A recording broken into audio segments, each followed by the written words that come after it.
चैत्री पूर्णिमा के दिन श्री हनुमान जी महाराज का प्रागट्य हुआ। फिर गतिमान, रतिमान, मतिमान, कैतुमान, रतिमान, ऐसे हनुमान जी के 5 भाई और जन्म, तो 6 भाइयों का जन्म हुआ है। 6 भाई। पंचमुखी हनुमान का एक स्मरण, पंचमुखी हनुमान का एक भाव। महाराज, जैसे बहुत ज्यादा तकलीफ अगर व्यक्ति को हो गई है, बहुत कष्टमय जीवन चल रहा है, हार गए हर जगह से और तकलीफमय जीवन चल रहा है, तो पंचमुखी हनुमान का एक शिव महापुराण का और स्कंद पुराण का एक बड़ा सुंदर मंत्र है। उस मंत्र को आप सब एक बार हमारे साथ में बोलें। ओम नमो हनुमते रुद्र अवताराय सर्व शत्रु संहारणाय सर्व रोग हराय सर्व वशीकरणाय रामदूताय स्वाहा। बस इस मंत्र को हाथ में काली तिल लेकर, एक जौ लेकर और गूगल लेकर, थोड़ा सा इसमें गाय का घी डालकर, कंडे को या अग्नि को जलाकर इस मंत्र का 11 बार 21 बार जाप कर कर अपनी कामना कर कर छोड़ दीजिए। कैसा भी रोग हो, बीमारी हो, कष्ट हो, दुख हो, तकलीफ हो, 21 दिन के अंदर वो आनंद आना प्रारंभ कर देता है। महाराज, इस मंत्र, स्कंद पुराण का, शिव महापुराण का ये मंत्र मूल पंचमुखी हनुमान सुख देंगे। और एक और चीज याद रखिए महाराज, यदि कोई काम के लिए जा रहे हो, कोई व्यापार के लिए जा रहे हो या नौकरी करने के लिए जा रहे हो और लगी नहीं रही, बहुत तकलीफ पा रहे हो, सर्विस ही नहीं लग रही, बहुत कष्टमय हो गया, तो निवेदन करूंगा 5 पीपल के पत्ते पर बेसन के 5 लड्डू घर में बने हुए, गाय के घी के 5 लड्डू रख लो। उस लड्डू के बीचों बीच एक आटे का दिया और उसमें तिल्ली का तेल डालकर इसी मंत्र का प्रयोग कर कर पंचमुखी हनुमान का किसी भी हनुमान के मंदिर में जाकर, दक्षिण मुखी हनुमान के मंदिर में जाकर उसको रख कर आ जाइए। इसके बाद आप उस काम के लिए जाइए, आपका काम सफल हो जाएगा। आपको किसी को नहीं कहना पड़ेगा कि हाथ जोड़ना नहीं पड़ेंगे, किसी के पांव नहीं पड़ना पड़ेंगे, तुरंत काम होगा। बस इस मंत्र का स्मरण कर कर पंचमुखी हनुमान का भूतेश्वर जो मंत्र है वो सुख देने वाला। आज भी नियम है महाराज, जिसकी फैक्ट्री नहीं चलती हो, प्रॉपर्टी की आप खरीदारी बेचादारी करते हो, प्रॉपर्टी से जुड़ा हुआ काम करते हो या लोहे से जुड़ा हुआ करते हो या फैक्ट्री आदि का कर्म करते हो, कोई मैन्युफैक्चरिंग करते हो, वो नहीं चल रहा, तो हनुमान जी के उल्टे पांव का सिंदूर लीजिए और हनुमान जी के दूसरे नंबर के भाई गतिमान का नाम लीजिए। किसका नाम लेना है? गतिमान। गतिमान का नाम लेकर फैक्ट्री के बाहर या फैक्ट्री पर एक स्वस्तिक का निर्माण कर दीजिए, हनुमान जी के उल्टे पांव के सिंदूर और गतिमान का नाम लेकर। कभी आपकी फैक्ट्री कोई काम नहीं निकालेगी, उन्नति की ओर ही लेकर जाएगी, कभी घाटे की ओर नहीं जाएगी। गतिमान का नाम, रतिमान, केतुमान, मतिमान, ये जितने भी नाम है हनुमान जी के भाइयों के, ये सब कल्याण करते, एक एक नाम कल्याण करते हमारे, एक एक। यदि बच्चे को सर्दी ज्यादा होती है, निमोनिया ज्यादा होता हो, ठंडा का कोटा ज्यादा रहता हो, तो पीपल के 5 पत्ते महाराज उस पे घृत लगाकर हनुमान जी के तीसरे नंबर के भाई व्रतिमान का नाम लेकर, व्रतिमान का नाम लेकर बच्चे की छाती पर एक वस्त्र से उसको बांध दीजिए, रात्रि भर बंधे रहने दीजिए महाराज। तो बस एक बार बांधना है, उसके बाद सर्दी का कोटा नहीं रहता महाराज, बच्चा स्वस्थ अपने आने में।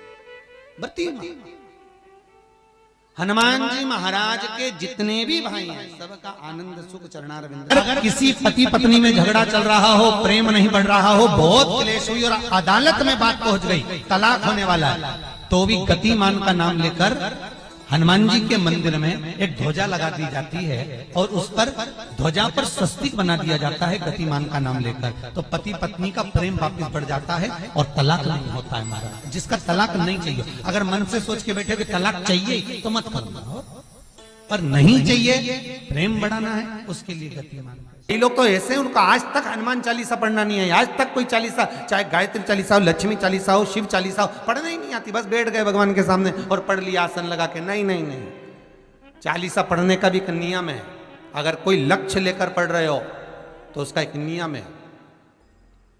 पूरी जिंदगी पढ़ते रहोगे तो भगवान की प्राप्ति नहीं है, पर लक्ष्य लेकर अगर पढ़ा है आसन से, जिस भगवान की चालीसा पढ़ रहे हो उसकी मूर्ति या उसका फोटो आपके सामने होना चाहिए। एक घी का दिया, अगर हनुमान चालीसा पढ़ रहे हो तो या तो घी का दिया जलाओ, वो भी गाय के घी का हो, भैंस के घी का मत जलाना। हनुमान जी कभी प्रकट नहीं होंगे भैंस के घी से। घी का दिया लगाइए अगर चालीसा का पाठ कर रहे हो हनुमान जी का। और बहुत ज्यादा संकट है, बहुत ज्यादा परेशानी है, तो हनुमान चालीसा का पाठ करो तो तिल्ली के तेल का दिया लगाओ, काली तिल के तेल का दिया, तिल का तेल का दिया हनुमान जी के सामने आसन बिछाकर। बहुत तकलीफ है तो 3 पाठ प्रतिदिन करो और एक आसन से जितने समय, 9 बजे अगर आप बैठते हो पाठ करने तो 9 बजे ही बैठना है। 11 दिन तक प्रतिदिन 3 पाठ रोज करो। एक पानी का लोटा, कलश, तांबे का जल अर्थात तांबे का लोटा हो, स्टील का लोटा हो, तुम्हारे पास जो कलश हो उसमें जल भरकर, एक सिक्का उसमें पटक कर, एक लौंग पटक कर प्लेट से ढक कर रख दो और प्रतिदिन बस टाइम पर बैठकर पाठ करो। 11 दिन पूर्ण होंगे, जिस कामना से आपने पाठ करा है बस वो सिक्का, वो लौंग कलश में से निकाल लो, जल का आचमन करो और जिस काम के लिए करा है वो जल उस प्रयोग में ले लो। उस प्रयोग, किसी से बात करने जाना है तो वो जल पी कर जाइए, कोई से हाथ मिलाना है तो वो सिक्का, वो लौंग अपने हाथ में रखिए, अपने साथ रखिए। जब अपना कोई पैसा अटक जाता है, कोई कार्य अटक जाता है, कोई फाइल अटक जाती है, कोई काम नहीं होता, तो 5 जगह पर जल चढ़ाना प्रारंभ कर देते। पहला, ये शिवलिंग जलाधारी, बीच में अशोक सुंदरी का स्थान, 5 जगह पर हम जल चढ़ाना प्रारंभ कर देते हैं जब कोई काम अटकता। पहला गणेश जी के स्थान, दूसरा षडानंद कार्तिकेय का स्थान, तीसरे नंबर पर अशोक सुंदरी का स्थान, चौथे नंबर पर जलाधारी के चारों तरफ और 5वां शिवलिंग का स्थान। जब हम यहाँ से जल चढ़ाना चालू करते हैं, फिर जल को यहाँ चढ़ाते हैं, फिर मध्य चढ़ाते हैं, फिर जलाधारी पर चढ़ाते हैं, उसके बाद शिवलिंग पर हम जल चढ़ाते हैं और धीरे धीरे जल चढ़ाकर अपनी जब कामना कहते हैं, कितना भी कहीं पर भी पैसा अगर अटका होता है, 3-4 महीना अगर लगातार रोज जल चढ़ा है तो बाबा रास्ता खोज ही देता है, वो आता ही। हनुमान जी के एक भाई का नाम है गतिमान। क्या नाम है? गतिमान। कभी स्कंद पुराण अगर पढ़े तो रामेश्वर में, रामेश्वर धाम की स्थापना में हनुमान जी का वर्णन पूरा है। कभी मौका लगे तो आप श्रवण करना स्कंद पुराण, तो उसमें हनुमान जी के भाई गतिमान का व्याख्यान लिखा हुआ है। अगर कोई व्यापार, व्यवसाय या कोई गाड़ी या कोई फैक्ट्री, जो लोहे का काम करने वाले हैं, जिनकी फैक्ट्रियां चल रही हो, वाहन का कोई गाड़ी लाके एक्सीडेंट हो जाता है, कोई पकड़ लेता है, कोई चक्कर आ जाता है, कुछ ना कुछ प्रॉब्लम, अगर लोहे से जुड़ी हुई फैक्ट्री हो, व्यापार हो, व्यवसाय हो, गाड़ी हो, घोड़ा हो, उसमें तकलीफ आ रही हो कि उल्टे पांव का सिंदूर लाकर गाड़ी पर या फैक्ट्री पर स्वस्तिक बना दिया जाए और गतिमान का नाम लेकर बनाया जाए, तो उस फैक्ट्री में कभी तकलीफ नहीं आ सकती, उसमें उन्नति ही बढ़ेगी। हनुमान जी के भाई गतिमान का स्मरण कर, गतिमान, यहां तक गतिमान का स्मरण किया गया है। अगर किसी पति पत्नी में झगड़ा चल रहा हो, ये लोग तो ऐसे हैं, उनको आज तक हनुमान चालीसा पढ़ना नहीं है, आज तक कोई चालीसा, चाहे गायत्री चालीसा हो, लक्ष्मी चालीसा हो, शिव चालीसा हो, पढ़ना ही नहीं आती। बस बैठ गए भगवान के सामने और पढ़ लिया आसन लगा के। नहीं नहीं नहीं, चालीसा पढ़ने का भी एक नियम है। अगर कोई लक्ष्य लेकर पढ़ रहे हो तो उसका एक नियम है।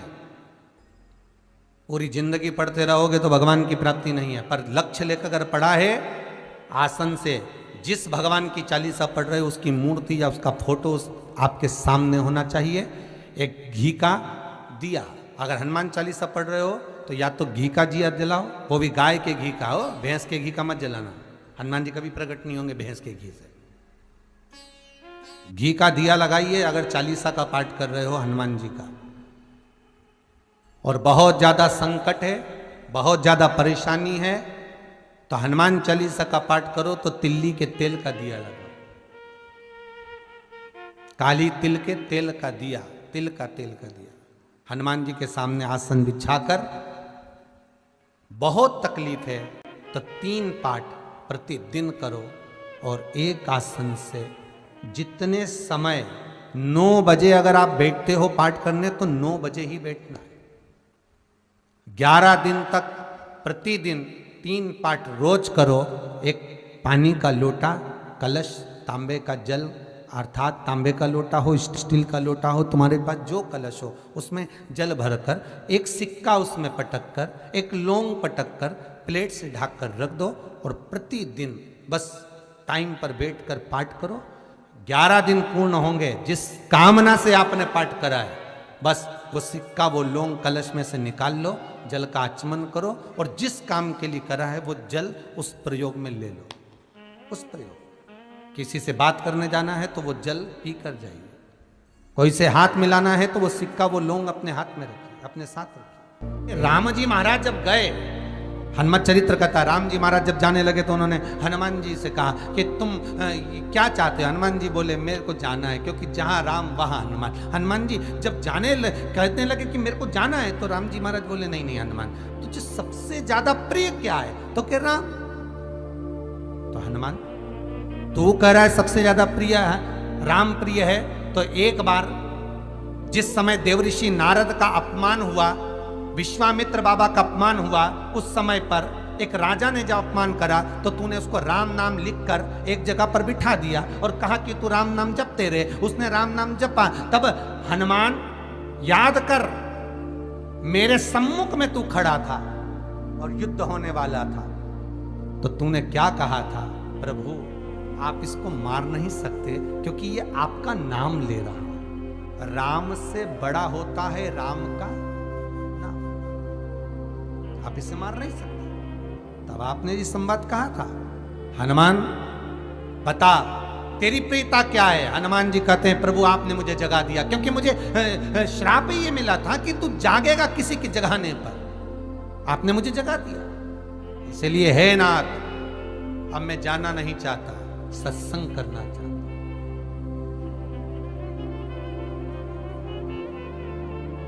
श्री राम जी का चरित्र, अब मैं सत्संग करूंगा, भजन करूंगा, नाम जाप करूंगा। पर राम जी जानते हैं हनुमान से, कहा हनुमान मेरा जाने का समय आ गया, मुझे तो जाना पड़ेगा ना। सीता पृथ्वी में चली गई, मुझे भी जाना है। मैं सरयू के जल में अपने प्राणों को त्यागूंगा, मानव का शरीर है, इसको त्यागना तो पड़ेगा ना हनुमान। हनुमान जी बोले तो त्याग दो, त्यागने में क्या दिक्कत है, त्यागो आप तो। पर दिक्कत एक बहुत बड़ी है।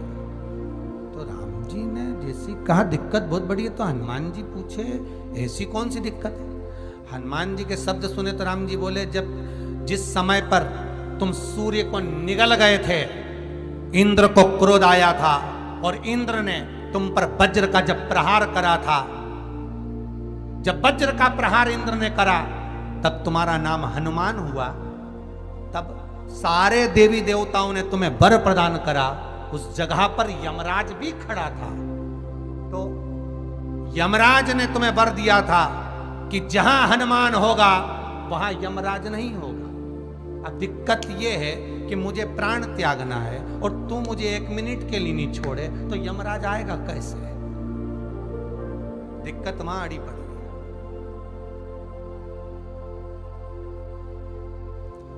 हनुमान जी मुस्कुरा के बोले राम जी महाराज से, प्रभु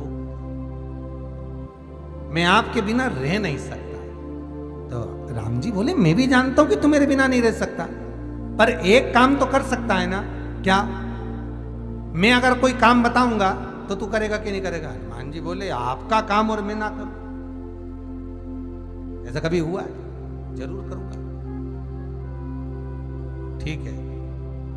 बस अब राम जी महाराज ने सोच लिया कि हनुमान को जाने से पहले काम पर लगा।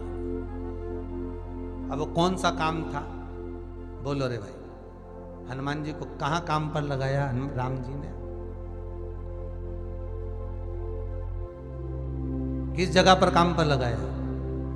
अरे सभी ने रामचरितमानस सुनी है, खूब सुनी, जल्दी बताओ। राम जी महाराज ने प्राण त्यागते समय, सरयू जी में प्राणों को देते समय राम जी ने हनुमान जी को किस काम में लगाया था कि राम जी ने अपने हाथ की एक मुद्रिका जिस पे राम लिखा हुआ था, वो मुद्रिका एक अयोध्या की एक सरंग में जमीन में डाल दिया और हनुमान से कहा जा जरा ढूंढ के लेके आ, मैं अभी घूम कर आया। और हनुमान जी तलातल रसातल भूमि के नीचे पताल में चले गए उस मुद्रिका को ढूंढने के लिए जिस पे राम लिखा है। और हनुमान जी पूछते भी जा रहे राम कहाँ है? राम की मुद्रिका पड़ी थी, राम की अंगूठी है। अब राम का ही सत्संग करते करते जा रहे और राम जी चले गए सरयू, क्योंकि हनुमान अगर होगा तो यमराज नहीं आ सकता। हनुमान को यहां से हटाना पड़ेगा तब यमराज लेने के लिए आ सकता, तब यम आए। और क्योंकि यम अपने नियम को धारण करेगा, चाहे कृष्ण हो चाहे राम। पंचमुखी हनुमान का एक स्मरण, पंचमुखी हनुमान का एक भाव। महाराज जैसे बहुत ज्यादा तकलीफ अगर व्यक्ति को हो गई है, बहुत कष्टमय जीवन चल रहा है, हार गए हर जगह से और तकलीफमय जीवन चल रहा है, तो पंचमुखी हनुमान का एक शिव महापुराण का और स्कंद पुराण का एक बड़ा सुंदर मंत्र है। उस मंत्र को आप सब एक बार हमारे साथ में बोलें। ओम नमो हनुमते रुद्र अवताराय सर्व शत्रु संहारणाय सर्व रोग हराय सर्व वशीकरणाय रामदूताय स्वाहा। बस इस मंत्र को हाथ में काली तिल लेकर, एक जौ लेकर और गूगल लेकर, थोड़ा सा इसमें गाय का घी डालकर, कंडे को या अग्नि को जलाकर इस मंत्र का 11 बार 21 बार जाप कर कर अपनी कामना कर कर छोड़ दीजिए। कैसा भी रोग हो, बीमारी हो, कष्ट हो, दुख हो, तकलीफ हो, 21 दिन के अंदर वो आनंद आना प्रारंभ कर देता है। महाराज इस मंत्र, स्कंद पुराण का, शिव महापुराण का ये मंत्र मूल पंचमुखी हनुमान सुख देंगे। और एक और चीज याद रखिए महाराज, यदि कोई काम के लिए जा रहे हो, कोई व्यापार के लिए जा रहे हो या नौकरी करने के लिए जा रहे हो और लगी नहीं रही, बहुत तकलीफ पा रहे हो, सर्विस ही नहीं लग रही, बहुत कष्टमय हो गया, तो निवेदन करूंगा 5 पीपल के पत्ते पर बेसन के 5 लड्डू घर में बने हुए, गाय के घी के 5 लड्डू रख लो।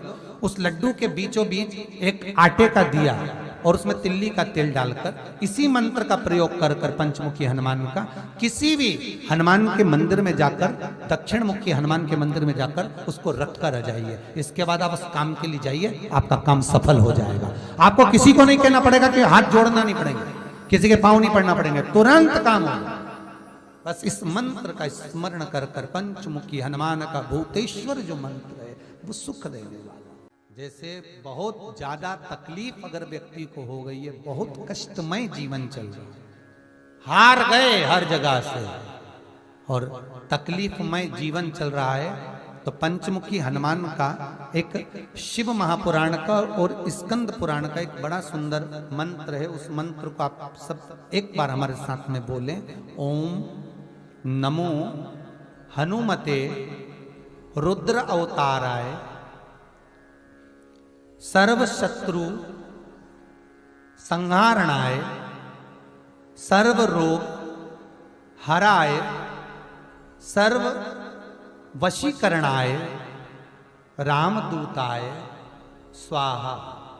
बस इस मंत्र को हाथ में काली तिल लेकर, एक जौ लेकर और गूगल लेकर, थोड़ा सा इसमें गाय का घी डालकर, कंडे को या अग्नि को जलाकर इस मंत्र का 11 बार 21 बार जाप कर कर अपनी कामना कर कर छोड़ दीजिए। कैसा भी रोग हो, बीमारी हो, कष्ट हो, दुख हो, तकलीफ हो, 21 दिन के अंदर वो आनंद आना प्रारंभ कर देता है महाराज। इस मंत्र, स्कंद पुराण का, शिव महापुराण का ये मंत्र मूल पंचमुखी हनुमान सुख देंगे। और एक और चीज याद रखिए महाराज, यदि कोई काम के लिए जा रहे हो, कोई व्यापार के लिए जा रहे हो या नौकरी करने के लिए जा रहे हो और लगी नहीं रही, बहुत तकलीफ पा रहे हो, सर्विस ही नहीं लग रही, बहुत कष्टमय हो गया, तो निवेदन करूंगा 5 पीपल के पत्ते पर बेसन के 5 लड्डू घर में बने हुए, गाय के घी के 5 लड्डू रख लो। उस लड्डू के बीचों बीच एक आटे का दिया और उसमें तिल्ली का तेल डालकर इसी मंत्र का प्रयोग कर कर पंचमुखी हनुमान का किसी भी हनुमान के मंदिर में जाकर, दक्षिण मुखी हनुमान के मंदिर में जाकर उसको रख कर आ जाइए। इसके बाद आप उस काम के लिए जाइए, आपका काम सफल हो जाएगा। आपको किसी को नहीं कहना पड़ेगा कि हाथ जोड़ना नहीं पड़ेंगे, किसी के पांव नहीं पड़ना पड़ेंगे, तुरंत काम होगा। बस इस मंत्र का स्मरण कर कर पंचमुखी हनुमान का भूतेश्वर जो मंत्र है वो सुख देने वाला। सबसे पहली चालीसा किसने रची थी महाराज? सबसे पहली चालीसा। अगर कोई प्रश्न कर ले आपसे, बीच कथाओं में कई बार हमने भी आपको कहा कि सबसे पहली चालीसा की रचना श्री तुलसीदास जी ने करी थी। जिस समय तुलसी बाबा के पास में एक स्त्री आकर रो दी,